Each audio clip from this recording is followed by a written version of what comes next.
up mga quiz, mga ateis? Welcome back sa akin channel. This is Quiz Anan. At ngayong araw papanoorin natin yung pinakabagong movie offer ng ABS-CBN, which is Star Cinema, at it is collaborated with GMA Pictures ng GMA, of course. At ito yung sequel or follow-up movie dun sa very successful na movie ng Kathleen o ni Kathleen Bernardo at Alden Richards na may title dati na Hello Love Goodbye. Ngayon may title na itong Hello Love Again. So hindi ko na ito patatagalin pa, papanoorin ko natin itong teaser trailer mula sa Star Cinema at GMA Pictures. So with no further ado, let's watch the video and later I'll be giving my reaction and opinion on the said trailer. So let's go!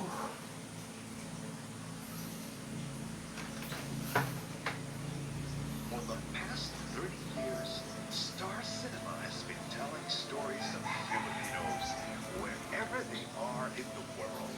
Stories that shed light on the realities of living and working overseas.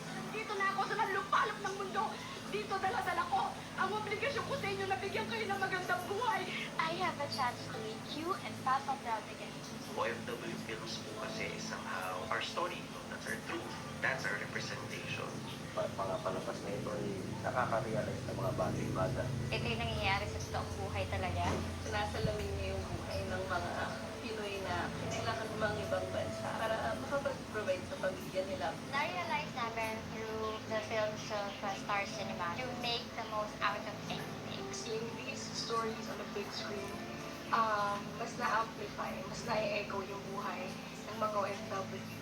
Ito rin ay sumasalamin sa bawat kwento, pagsisikap, tatag, sakripisyo at tagumpay ng bawat Pilipino sa anuman sa mundo.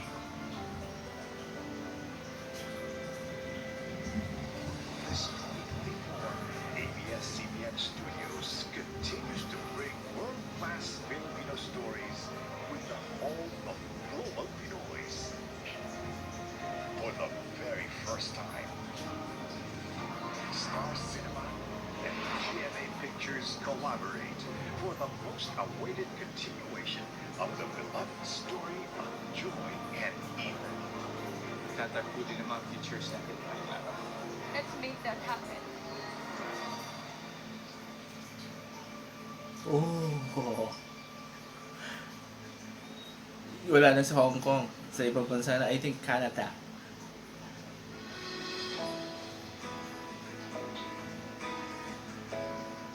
Screen ah.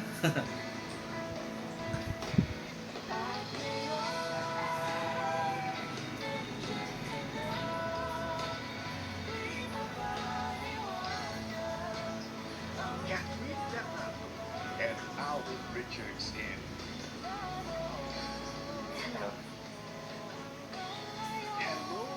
Hello Love Again. A film by Kathy Garcia Santana, November 13, 2024, in cinemas worldwide. November 13. Okay, tayo ko napanood natin yung teaser trailer mula sa Star Cinema at GMA Pictures. So this is the first time na nag-collaborate yung dalawang movie company na yun nga nabanggit ko. And this is the follow-up movie to sa very successful na movie ni Alden Richards sa Kathleen Bernardo, which is Hello Love Goodbye. At ngayon may title na Hello Love Again. So wow, ang ganda. Wala tayong nakitang teaser mula mismo sa movie kasi yung teaser talaga ang pinakita nila, it's parang compilation ng mga past OFW movie na produce or gawa ng Star Cinema, including yung Hello Love Goodbye. So ang nakita natin teaser ito sa mismong movie na gagawin is isang green screen.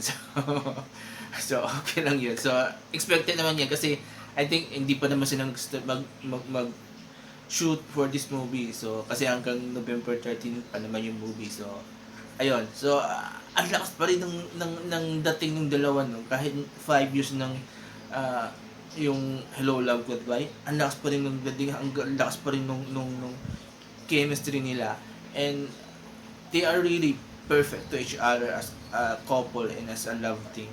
And I'm happy na after 5 years, saka naisipan ng JMA, saka ng especially ng Star Cinema na gawa ng second part itong, or sequel itong movie.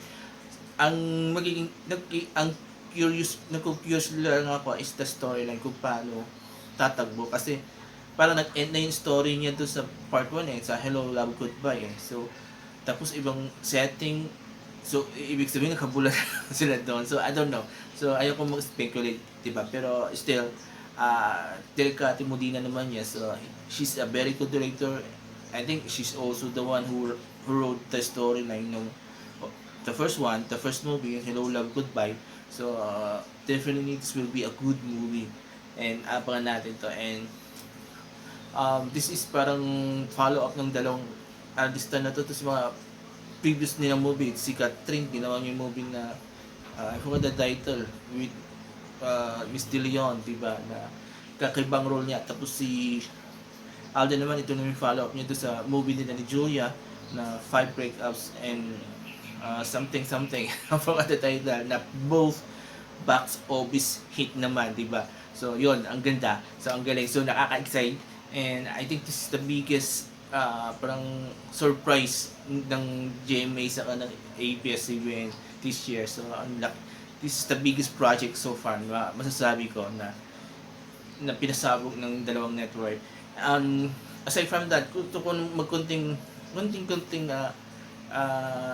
touch to sa may trailer about to sa OFW. Honestly, sa dami nilang pinakitang slides about the OFW, isa lang pinaka-paborito kong OFW na ginawa ng Star Cinema, and that is the Caregiver. Yung pinagbibidahan ni Sharon Cuneta sa Jan Estrada. Kasi among all the OFW movie, I could say yung Caregiver lang talaga yung talagang nag-focus talaga sa story ng isang OFW, because I used to be a OFW. I've been here in the Philippines for 2 years, so kaya nakaka-relate ako sa Caregiver, and talagang pinakita doon yung totoong story ng isang OFW sa movie ni Sharon Cuneta. Kasi ito sa iba na mga ginawa ng Star Cinema like Milan, Dubai, I Love You, Goodbye, and the rest, parang 20 to 30% lang ng movie tinakulil about pagiging OFW, pero the rest, yung 70 to 80% ito, mostly nakafocus lang sa love story nila Kaya, medyo, honestly, disappointing kung sasabihin natin OFW story yun, pero still, nakafocus na sa love story. Kaya, sa akin, talagang OFW movie talaga yung Caregiver. Siguro second rin pala doon, pwede ko rin isama yung anak ni Vilma Santos sa clothing, because ito naman, yung story naman niya, it's not about yung nandun pa sa abroad, but this one yung story ng isang ex-OFW. Nakaka-relate din ako doon. Even though wala akong anak, diba? So, nakaka-relate din ako doon. Pero yung talagang sinasabi kong OFW, nasa abroad yung buhay, Caregiver. The rest kasi love story. So, kung sinabi natin romantic movie, yun, Milan, Dubai, Hello, Love, Goodbye, diba? With a touch of OFW story. Pero yung talagang pure OFW story, Caregiver by Sharon Cuneta and Jan Estrada, that is one of the best movie I've ever seen about OFW, diba? So, yun. So, again, balik tayo to sa teaser trailer ng Hello, Love Again. Basta, excited ako. Gusto ko makita to. Gusto ko mapanood. Kasi yung Hello, Love, Goodbye, hindi ko siya napanood agad. Napanood ko lang siya sa streaming, diba? So, I wasn't able to watch it kasi nasa abroad nga ako at that time. So, I wasn't able to watch it on cinema. So, sa stream ko lang siya napanood. So, this time, hopefully, mapanood ko naman tong sequel niya on cinemas, diba? Hindi na sa stream. So, kasabay na ako manonood ninyo, diba? Sa sinihan.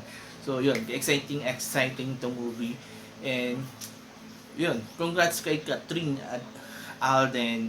Ngayon, naintindihan ko na kung bakit biglang merong yung ganitong pagkimik. Yung dalawa yung